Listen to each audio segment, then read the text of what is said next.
شروع کرتا ہوں اللہ تعالیٰ کے نام سے جو بڑا مہربان نہایت رحم والا ہے۔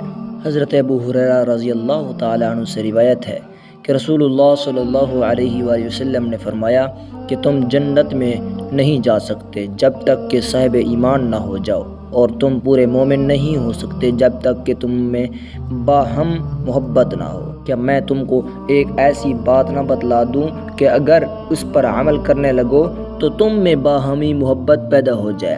وہ بات یہ ہے کہ تم اپنے درمیان سلام کا رواج پھیلاؤ اور اس کو عام کرو۔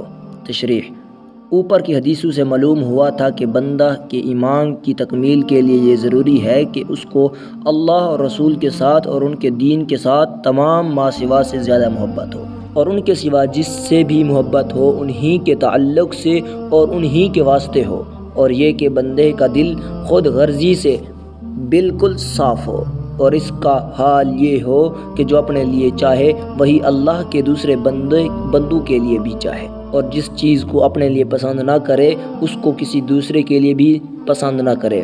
اب اس حدیث سے معلوم ہوا کہ ایمان کا دعویٰ کرنے والی کسی قوم اور کسی معاشرے کے ایمان کی تکمیل کے لیے یہ بھی ضروری ہے کہ ان میں باہم محبت و مودت ہو۔ اگر ان کے دل ایک دوسرے کی محبت سے خالی ہیں تو سمجھنا چاہیے کہ وہ حقیقت ایمان اور اس کے برکات و ثمرات سے بے نصیب ہیں۔ حضرت انس رضی اللہ تعالیٰ عنہ سے روایت ہے کہ رسول اللہ صلی اللہ علیہ وآلہ وسلم نے فرمایا، 3 باتیں اصول اسلام میں داخل ہیں۔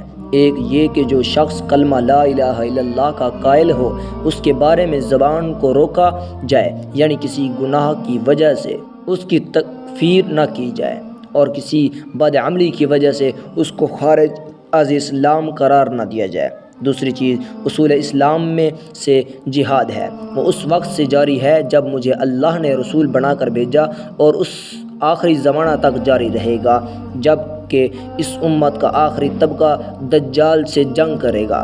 مسلمانوں کے حکمراں خاص ظالم ہوں یا منصف، جہاد بہرحال جاری رہے گا۔ کسی ظالم حکومت کا ظلم اور عادل حکمران کا عدل اس کو ختم نہیں کرے گا۔ اور اصول اسلام میں تیسری چیز تقدیر پر ایمان لانا ہے۔ دوستو، اللہ تعالی ہمیں ان احادیث مبارکہ پر عمل کرنے اور اپنی زندگیوں کو سنوارنے کی توفیق عطا فرمائے۔